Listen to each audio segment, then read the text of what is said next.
Astronauts to the moon. Ignition sequence start. 3, 2, 1. Houston, we have a problem. Liftoff. We have a liftoff. We copy you on the ground. You got a bunch of guys about to turn blue. What you're seeing here is a mirage.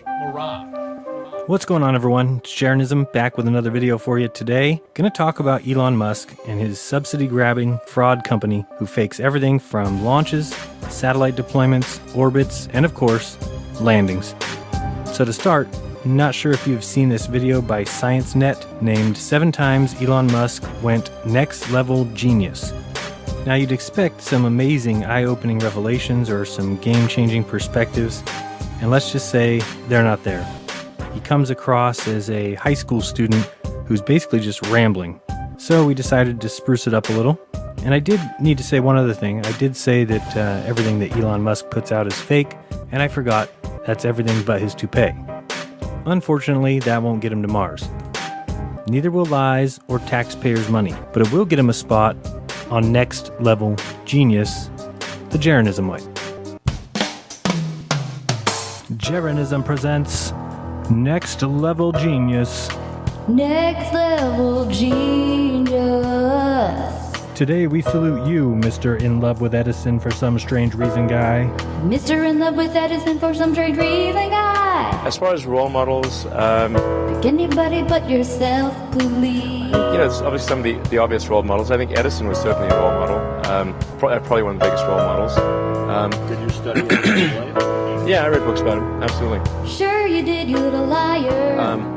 And it's an interesting contrast, like Edison versus Tesla, because interesting, the car company is called Tesla. And the reason it's called Tesla is because we use an AC induction motor, which is an architecture that Tesla developed. And the guy probably deserves a little more play than he gets in current society. But on balance, I'm a bigger fan of Edison than Tesla. Because Edison brought his stuff to market and made those inventions accessible to the world, whereas Tesla didn't really do that. You like him because he sold out. So he'd certainly be a big one. I think the great technologists, Steve Jobs at Apple, Bill Gates. Bill Gates. He wants to depopulate the world with vaccines. I would choose another one. I actually thought Disney was a pretty good innovator. Oh, greater Freemason. Thank you, Mr. I Love Edison for some strange reason guy. And so let's start with some SpaceX nonsense. This is the CRS-10 that was landing, and I just wanted to point out a few things. First, I love the plastic fins that somehow survived the re-entry into the atmosphere. And if you take a look at the picture on the right, you can see it's dark and gloomy and gray, and then in a second there you got blue skies and white clouds. And you can see there as it lands, somehow we're supposed to believe that those fins can steer a rocket that weighs 20,000 pounds as it falls back to Earth. I also find this part funny. Look at the thrusters there on the top. I'm not sure what they're called, but they're the steering mechanism, and you'll see them squirting right now for no reason. The rocket's already landed. I guess it's kind of like a showing off thing. I don't know, looks pretty CGI to me. And I'm not the only one. Actually, somebody asked Elon Musk on Twitter recently, is there a reason that most of the landings appear to have been at night so far? And Elon Musk responded, it's much easier to do the CGI that way. So of course everyone rushed to say how much he was kidding. Everyone, of course, except Elon Musk. And again, I'll remind you, as I always do, to do your own research, make up your own mind. By the end of this video, if you still believe in SpaceX, more power to you. I guess that propels you up into the next level, like Next Level Genius. Jaronism presents Next Level Genius. Next Level Genius. Today we salute you, Mr. Impress the Asian with our subpar math skills. Mr. Impress the Asian with our subpar math skills. And then just work like hell. I mean, you just have to put in, 80 to 100-hour weeks every week. Where do you find time to be a dirtbag? And then all those things improve the odds of success. The weakest attempt to get into a girl's pants that I've ever seen. I mean, if other people are putting in 40-hour work weeks and you're putting in 100-hour work weeks, then you're doing the same thing. You know that in 1 year you will achieve what they achieve. You will achieve. Math has never been my forte. 4 months, but it takes them a year. Thank you, mister. You didn't impress anyone with your math skills, All right, moving right along, let's look at JC-SAT-14. Pay close attention here as we look underneath the rocket, and you'll see what I call render issues. And then after that, we'll begin to see some of the magic as it unfolds. First, they'll announce what happens, and then the crowd goes buck wild. Although it should be noted that the crowd is simply SpaceX employees. You cannot go watch a launch like you'd think. You can apply for a tour or go with an employee, but please don't think these people are all there to celebrate a satellite being deployed that will end up charging them $100 a month for TV service. So, isn't it a convenient lie when the video goes out and yet people still worship Elon and SpaceX, a company that has used $4.9 billion from the American government and the taxpayers, and yet people still think they're private. Now, as is normally convenient, you'll see the video here shut off just at the right time, and then when it returns, then you'll get to see the second stage, the rocket firing, and you'll get to see the fairing separation, and people act a fool pretending like what they see is actually in space. Let's watch. You can see it. We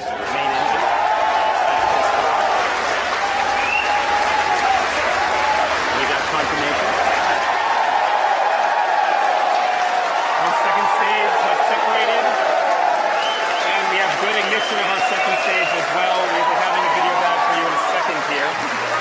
But right now, the good news is we've successfully separated from our first stage, and that is back on its way to the drone shed, and we have a beautiful image of the engine belt. What's really sad is that this crowd continues to cheer over these verbal confirmations. They don't even get to see anything. And even more sad than that is the fact that people can't see that this is an awful hoax. They get 20-something millennials who care more about whether or not their shirt sits atop their belt than to pay attention to the hoax that they're presenting as real. And you'll see we get to watch this glowing red nozzle on the screen now that couldn't possibly look more unreal. I'm sure the metal holds its structure and integrity as it burns red hot. From the front end of the rocket there is the fairing separation. You can see the JC sat there for a brief moment there as well. The thing is, people never ask the question of why are we given such crappy camera angles, such crappy views? What is this view anyway? Well, let's listen to the guy they got from the bowling alley who does know the word nominal. He'll tell us what's up. T plus 5 minutes, everything continues to go nominal. You hear that call out occasionally, something that we love to hear, as I've said before at SpaceX. Give you an update on the Falcon 9 trajectory. I'm looking at the plot map on my monitor here. We're tracking down pretty much the middle of the predicted trajectory. Now we've headed somewhat due east out of Cape Canaveral. For our initial parking orbit, we don't really change the inclination of the orbit, so we'll shoot eastward. There will be a second burn a little bit later on that we plan to bring you in the webcast. That'll be the burn that takes us to the geosynchronous transfer orbit. The first burn is into the parking orbit. You heard the call there, stage superpulsion is nominal. And the update of the trajectory is it's pretty much tracking down the middle of the trajectory. It's an impressive update. All they do is listen to one man who's talking on a loudspeaker. Everything that goes on comes directly from an audio cue. Power telemetry remain nominal. Things continue to remain nominal still on both stages. Always nominal. You'll notice that this guy is just listening in for audio updates. He literally knows nothing. He's just listening in. You'll notice now he'll be listening for the entry burn. Wouldn't this show on his computer? Well, nope. He waits for the audio confirmation. Major event about to come up that we're going to listen for is the entry burn of the first stage. We'll light 3 engines for about 15 seconds. Let's listen in for a minute and maybe we'll hear it. Stage 1 entry burn has started.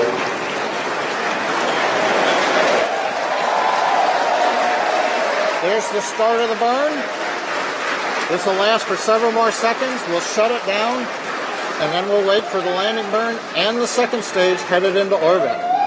We have shutdown of the landing burn. Let's turn it back down to the floor and see how things are going there. Okay, so the entry burn was at 6:45 on the clock at 100 miles altitude, so it's coming in at 5,000 miles per hour. Now imagine slowing that rocket from 5,000 miles per hour to 0 in exactly how long? Well, we'll check when it lands. For a good time, though, here shortly, I'll let you know when. Keep an eye on this guy on the left. He'll actually put a funny look on his face for some reason and look pretty hilarious for a while, so I'll let you know when to start doing that. It starts about now. And then what we're going to see here shortly is they're going to get, of course, verbal confirmation again, audio cues that the craft is about to land. And then, of course, the magic begins. Again, if it was just one time that we got this peekaboo landing, that's one thing. But every single landing, SpaceX proves this hox. We're not expecting a successful attempt at this time around. Though we are but we're learning, we're always hoping. And you're hearing everyone cheer right now because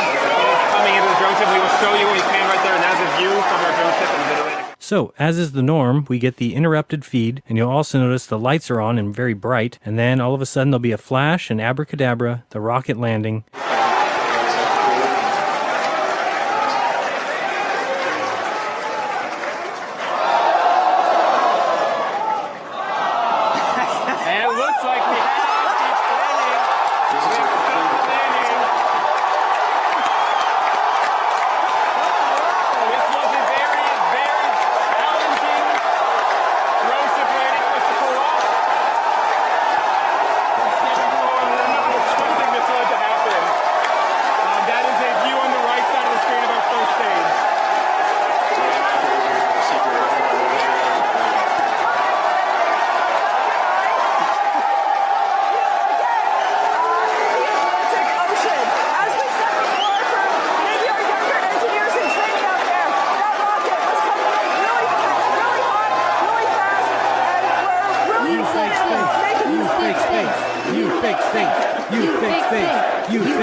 Yep, it's all nothing more than a magic trick. Sure, you'll have people like Reds Rhetoric or Astronomy Live telling you how it's 100% real because they are filming it, as if I should be surprised that these guys can't see how all of these people here at this magic show in the front row are about to have pictures and videos of a car appearing out of nowhere. However, they will understand that that is magic, but rocket launches? There's no way. They must be real. I mean, look at everything that spaceflight has given us. How could it be fake? Are you saying that they've only done it just to steal our money? Well, if that were true, then all we'd be able to see is them taking money year after year and giving us promises and wishes and ideas, but never following through on any of it. Yeah, I'm pretty sure I'm going to be getting a message here pretty quick from that guy in the front row there who's going to challenge me that this is definitely a real event, that he has film and photos showing that that car appeared out of nowhere. What should I do? It's going to be tough to prove it's not. Jeranism presents Next Level Genius. Next level genius. Today we salute you, Mr. Less Than Minimum Wage Billionaire who doesn't get overtime. Mr. Minimum Wage Billionaire doesn't get overtime. Are you motivated beyond just profit motive and racking up dollars? And no, I'm a volunteer. I mean, I don't need the money. There's nothing, it's not like I'm sitting here saying, I wish I could buy such and such a thing. I could buy it. I pay cash for my toupee. I get paid minimum wage, actually. I don't even get overtime. You should be familiar with the labor law. But not being motivated is not the same as saying that I think SpaceX shouldn't make money. In fact, it's very important that SpaceX is profitable or we will not be able to earn the money necessary to continue. Thank you, Mr. Less Than Minimum Wage with no overtime guy. We're now going to be watching SES-10, a launch from just last week.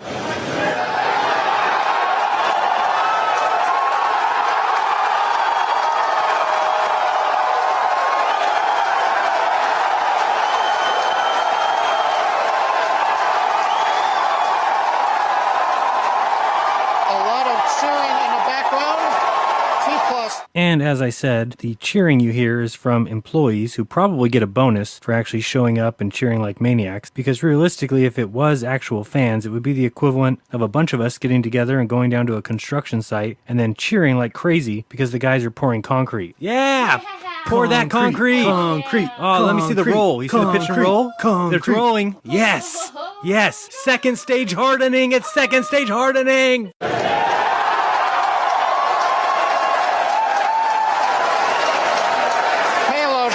Successfully separated.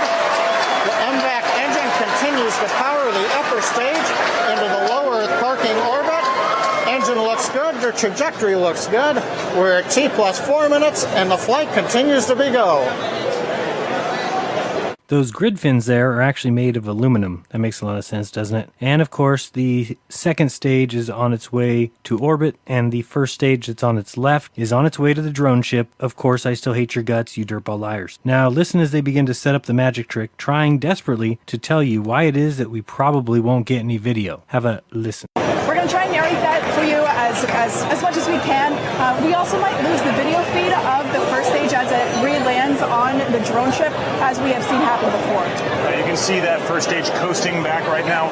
Sometimes we do 3 burn maneuvers. We're doing a boost back burn and then a re-entry burn and a landing burn. Today, we're just doing a re-entry burn and a landing burn. So what we're doing is we're catching that first stage with the drone ship as it makes its way out on a parabolic trajectory over the Atlantic Ocean. Exactly. Now, since planet Earth is a sphere, as the rocket descends onto the drone ship, we lose the horizon. As it goes under the horizon line, the ground stations may lose the communication feed with the drone ship. So we're going to hopefully bring you live footage.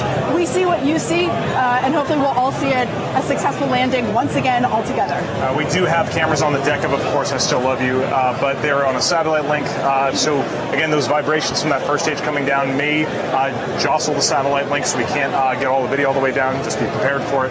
But right now we are still tracking that. Perhaps SpaceX is a little bit behind the times. Maybe they've never heard of like a gimbal device that you could put the camera in that would actually have it not even notice that the drone ship was vibrating. You could get full video, and maybe they've never heard of having multiple video cameras. Sometimes they have helicopters, but only when they want them. Can't have it on the day that they're going to drop it on the drone there. Of course, I still hate your guts, you dirty liars. And we hear the call out. We have start of entry burn. This burn will last just under 20 seconds.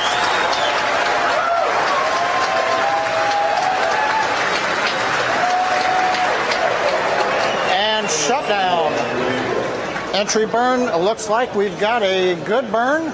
This is such a sad hoax. How many times are they going to mention the drone ship name of Course I Still Hate You, you dirty liars? And how often are they going to make excuses for the fact that no video feed will be present due to the shaking of the ship or due to the curvature of the Earth or some other nonsense? And the whole hoax isn't even done well. You can watch this girl's face as soon as they find out or see that it's landed. Watch the two hosts look at each other. They are at war with their inner beings because they know something is up. As you just heard and saw, the first stage's re-entry burn has just completed. Looks like the video isn't moving right now. Like we said, we're going to have some difficulty getting video as it makes its way down underneath the horizon from our ground stations. But coming up very soon is going to be that landing burn. That's the final burn that happens just a few hundred feet off the deck of our drone ship. Of Course I Still Love You. Yeah. Now that drone ship you see on the right-hand side of your screen, that is live footage. And like we said, it's out in the Atlantic Ocean. So we're going to try and maintain that steady feed as the rocket descends, which is just in a couple of seconds here.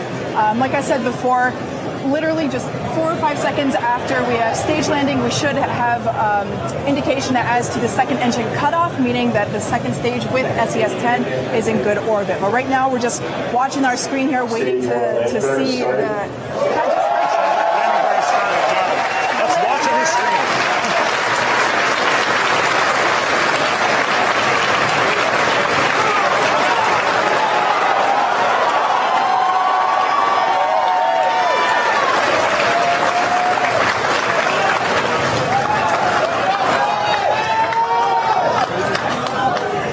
Looks like we may not have continuous video feed from the drone ship right now. Like we said, this is expected.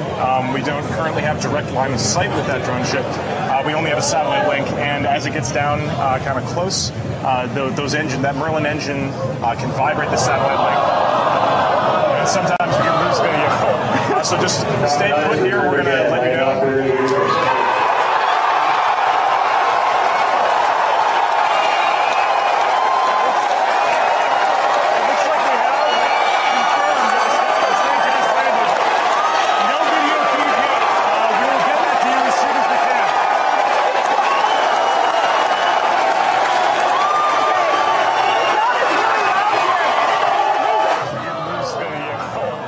So just stay put here. We're going to let you know.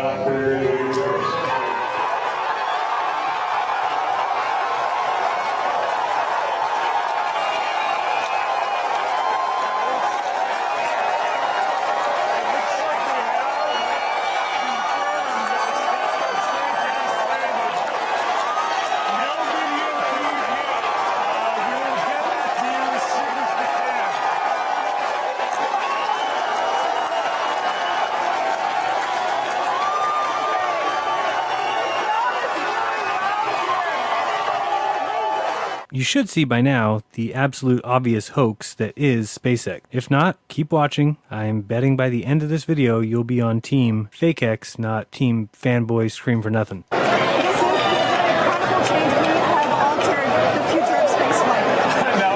You can tell the crowd is very excited here in Hawthorne, California. Our team at the Launch and Landing Control Center in Cape Canaveral has also been watching, and we're going to see if we can get in touch with Elon, who's been watching along with the launch flare, and see what he has to say. And up next, we have Mr. Next Level Genius himself. Pay attention, he doesn't know he's going live to begin, and when he leaves, it's pretty funny as well. Enjoy. 3, 2, 1, you're live. All right, well, we just had an incredible day today. The first reflight of an orbital class booster did its mission perfectly, dropped off the second stage, came back and landed on the drone ship right in the bullseye. It's an amazing day, I think, for space as a whole, for the space industry. It means you can fly and refly an orbit class booster, which is the most expensive part of the rocket. This is going to be ultimately a huge revolution in spaceflight. It's the difference between if you had airplanes where you threw away an airplane after every flight versus you could reuse them multiple times. So it's been 15 years to get to this point. It's taken us a long time. A lot of difficult steps along the way, but I'm just incredibly proud of the SpaceX team for being able to achieve this incredible milestone in the history of space. Yeah, I'm sort of at a loss for words, but it's really a great day, not just for SpaceX, but for the space industry as a whole, and proving that something can be done that many people said was impossible. Thank you. Jeranism presents Next Level Genius. Next Level Genius. Today we salute you, Mr. Cliche Saying, Overly Repeating Guy. Mr. Cliche Saying and Over Repeating Guy. Well, it's like the Nike slogan, just do it. That's super original. Just showing up is half the battle. Just, you got to try hard to do it, and don't be afraid of failure. You also need to be rooted in reality. So you shouldn't. Yeah. It's easy to get high in your own supply. Smoke one if you got 'em. As Scarface said. You've got to. Can I get a name in? Not be afraid to innovate, but also don't delude yourself into thinking something's working when it's not. Or you're going to get fixated on a bad solution. 6 of one and half a dozen of the other. Yeah, and I think also just don't be afraid of new arenas. You can get a book, you can learn something, and experiment with your hands. And it's better late than never. Make it happen. Find a way or make a way to hindsight's 20/20. Money makes the world go round. Boys will be boys. All is fair in love and beggars can't be choosers. So instead here with penny saved is a penny. Words of wisdom for Mr. Cliche Saying and Over Repeating Guy. So, believe what you want, but next time, when SpaceX does another magic trick, maybe you'll think back and say, Jaron told me so, because it certainly seems like something's up with these landings. There's no reason why we should lose the video feed every time just at the second that the rocket hits the barge. So, till next time. Jaronism presents Next Level Genius. Next Level Genius. Today we salute you, Mr. Boring as Hell, stater of the absolute obvious guy. Mr. Boring as Hell and stater of the obvious guy. Well, I mean, those are pretty different personalities, between Gates and Jobs and Ellison. I think all three of those were technologists, but with different types of skills. Can I get a pillow? Jobs was obviously very good with aesthetics, he understood technology, of course, and he really understood what people wanted even when they didn't know themselves. Crickets, crickets, crickets. He was not afraid to break boundaries, but Gates would probably be better at I'm so bored to death. raw engineering and technology than Jobs, but not as good on aesthetics. I'm really damn close to blowing my head off. But I mean, for all of these guys, they're obviously very driven, and they're very talented, and they're able to attract great people to build a company. I'd rather be on my period. But I mean, The ability to attract and motivate great people is critical to the success of a company, because a company is just about to prove gravity and jump out this window. To create a product or service. That's the purpose of a company. And I owe it all to Mr. Boring as Helen Stater of the obvious guy. Okay, let's think this out now. We're looking at an animation of the globe from SpaceX, and I really think that we need to logically kind of hash this out, so bear with me. They say to get into orbit, you have to be going 17,500 miles per hour. Okay, now anyone know how fast a normal bullet is? Well, a very fast bullet would be 2,000 miles per hour, so let's take that. So at 2,000 miles per hour, how far do you think a bullet would travel in 1 second? Would it be a football field? How about 4 football fields? It's actually 10. So the answer is 10 football fields in 1 second with a 2,000 mile per hour bullet. So now this is where we can prove NASA, SpaceX, and fanboys are a little bit insane. Think about it. A rocket, and we're talking just a regular rocket going into orbit at 17,500 miles per hour. How many football fields do you think that rocket could go in 1 second? 40 football fields? 80 football fields? The correct answer is 86 football fields in 1 second. Really think about that for a second, and you might come to the same conclusion I have. And that conclusion is, and it's, let me see how I can say this nicely, is it's bullshit. I'm sorry, there's no way I can believe that. I feel like I'm being taken for a hoax. Just think about it. Do you really think a rocket with some jet fuel flying out the back can move a huge, heavy metal contraption at a speed of 86 football fields in 1 second? Well, if you believe in space travel, and you believe in orbits, and you believe in satellites, and you believe in SpaceX, and you believe in NASA and JAXA, Roscosmos, then you absolutely believe that there's a way that we can move crafts that fast. To me, I just don't see it. Think about everything else that we see traveling at certain speeds. To me, I'm just not buying it. To me, when I watch the shuttle or a rocket take off, it seems to be crawling into the sky like a helium balloon. It is not moving at 86 football fields per second. And then I see it disappear off into the distance, basically no different than an airplane. Granted, an airplane goes level to the ground, plane, and a rocket is an attempt to lie to your face, so it's launched way up high in the sky, and it kind of creates a parabola. And you can believe whatever you want, and I'll believe whatever I want. But what it comes down to is I certainly can't see ever believing in that until it's shown proof. And if you think that this is going into space at 17,500 miles per hour, good for you. SpaceX is hiring. I, on the other hand, am not. Jeranism presents Next Level Genius. Next Level Genius. Today we salute you, Mr. United States ass kisser and extreme Novo Riche guy. Mr. U.S. ass kisser and Novo Riche guy. The United States is more open to new ideas than any country in the world. And, prepare yourself for genius. And I think it's becomes somewhat of a self-fulfilling prophecy in that because the United States is open to new ideas, it attracted people from around the world who had new ideas. And so it becomes, so now it's full of people who like new ideas. To most countries, that's not their reaction.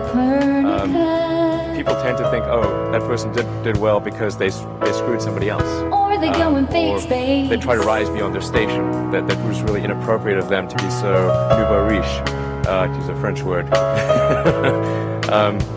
If only you wouldn't have taken the government money, then you would be Novo Riche. Thank you, Mr. United States ass kisser and extreme subsidies. Jeranism presents Next Level Genius. Next Level Genius.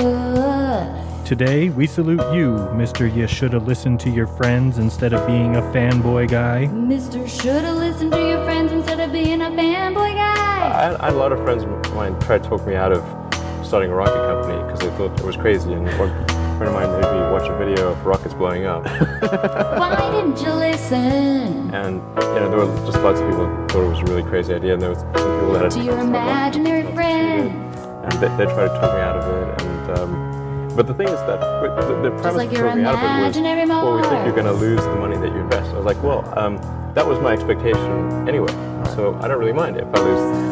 I mind, but I mean. Thank you for perpetuating space with your fanboy lies. Now, believe me, if the evidence was sufficient for me to believe in crazy jets or crazy rockets that go basically 10 times as fast as a speeding bullet but weigh thousands of times more, carrying human beings inside them, well, then I would believe it. But this is the kind of thing we're given here on the screen as proof of space travel. You are free to believe whatever you want. If you want to believe that R2-D2 is dancing around in the blackness of space on its way to the ISS, feel free. I will not stop you. However, you will not catch me joining you in that belief until I see evidence that proves it as true. I don't think some flimsy films that are always fuzzed over, snowed out. Go to the ISS Live and look at the past videos, and you'll see 9 out of 10 of them are washed over in some purple or magenta. It just simply doesn't make sense. It's 2017, and we still can't get an HD video of the Earth spinning from space. If that makes sense to you, then good for you. So be it. Enjoy it. I wish that I had the same eyes that you did so I could see what you see, because I see something completely different. I see a couple billion people who circumnavigated the Earth east-west, and basically one, a Freemason, a cousin of the Queen, who circumnavigated north-south and took 4 years to do it. Something doesn't seem right about that. I see so many other things that I just can't shake off. I used to be able to, but I can't anymore. They're glaring. When we're told that boats go over the curve, but you can go out and test and see that they do not, that it is because of perspective, it should make you question why you were taught something was true when it is not. Why were we taught water goes down the opposite way in the southern hemisphere versus the northern if it's not true? So these are the many proofs that the globe Earth has held up for hundreds of years, and when you dig deep, you find out they are not quite as proof positive as we were once taught. Jeranism presents Next Level Genius. Next level genius. Today, we salute you, Mr. Go to that red dot in the sky guy. Mr. Go to that red dot in the sky guy. First of all, it's not that I personally want to go to Mars. It's just that, as I said, I think it's extremely important that life become multiplanetary. Mars and so is you might say, well, why do I think it's important? Aren't there lots of important things going on Earth that should be addressed? And certainly there are. And it's not, I don't mean that it's Take important your to exclude CGI all other images to things, but that it makes sense to Toontown. spend a small amount of our resources on doing this. SpaceX, SpaceX. And the reason it's important is if you go to the nature of importance itself. How do you decide that anything is important? Well, the lens of history is a good way to filter, the really important stuff stays and the less important stuff I'd goes away. love to see you sucked in the Now let's say you zoom out vacuum. really far and look at the entire history of Earth, or history of life itself. What are the important, what are the most Elon important Musk elements is in not the a history of genius. life itself? Forget about the parochial concerns of humanity. What would any species, any intelligent species say? Oh, those were really important items. Get your ass to Whoville. But extending life to another planet is a huge quantum leap. You have to go hundreds of millions of miles across extremely hostile environment. Tell Spock I said hello when you get to Vulcan. Completely unlike anything you've evolved to live on. That's just really extremely difficult problem. In fact, I think it's an impossible problem without the advent of consciousness. I do want to go to space, and eventually it would be really cool if I could go to Mars. That would be super awesome. Thank you, mister, but it's just a red dot in the sky guy. So, there certainly is a ton of reasons not to trust what we've been told. Luckily, anything scientific should have a surplus of proof for us to use and to verify what we were taught. But unfortunately, many of us are finding out that's simply not the case. Look at these moon videos. Science's big mistake, requiring people to believe that they are true. Much like the joke of all science, evolution. Now watch these shots from Apollo 17. They are completely and totally a joke. Lastly, watch the Earth go by, and you should see that number 1, NASA lies, number 2, science lies, and number 3, those who follow the religion of scientism lie. Period. At that point, well, we're on our own. You've got people like Red's Rhetoric claiming that his videos of the SpaceX and NASA launches are proof that those craft go to space. Can you believe that? You've got people like Wolfie saying that the sun rising at 90 degrees in the equator proves a globe. You got Zach Hubbard saying that you see boats going over the curvature. And lots more. You've got Dazza the cameraman actually claiming that this video, shown here, debunks the idea of convergence. This is the kind of nonsense that these guys put out. You'll hear Globers say that if we were on a flat Earth, that you would not see further as you went up higher.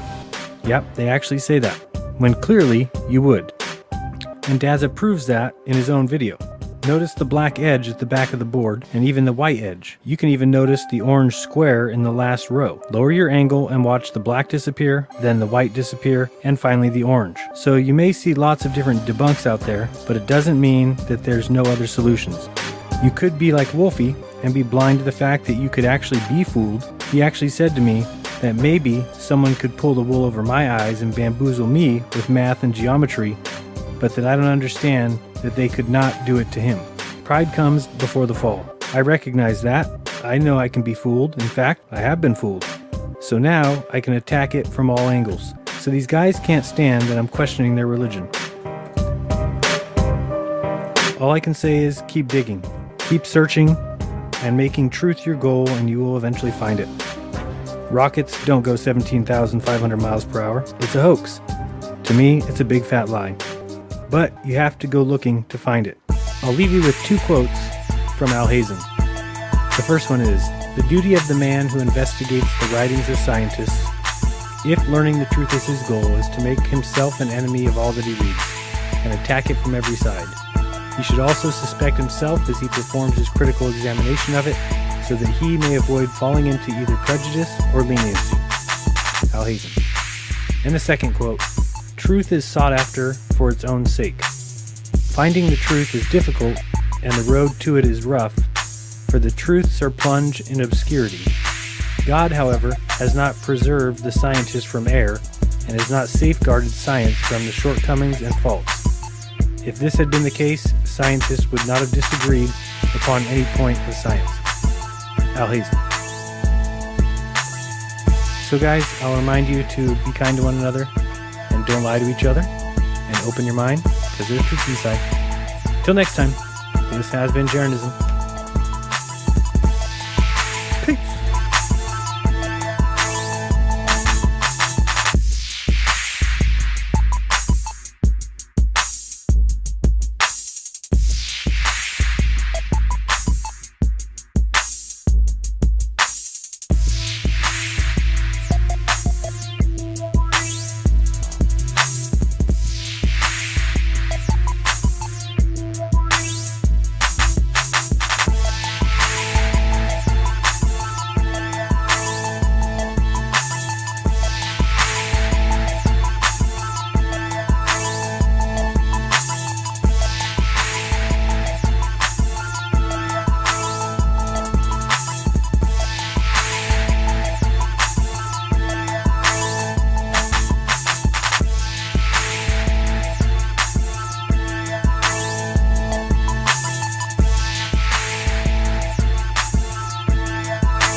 Today we salute you, Mr. Impress the Asian with our subpar math skills. Mr. Impress the Asian with our math skills. Subpar. Subpar.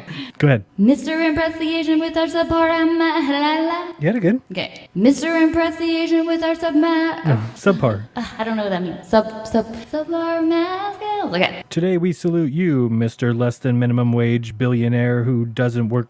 Whoa. Today we salute you. Today we salute you, Mr. Less Than Minimum Wage billionaire who doesn't get overtime. Mr. Minimum Wage. Wait, sorry. Can you say that again? I have to remember that. Mr. U.S. No. Mr. U.S. No. Mr. United States Ass Kisser and the Nobody Is a Guy. Those are really good, though. Do you want to give it without laughing?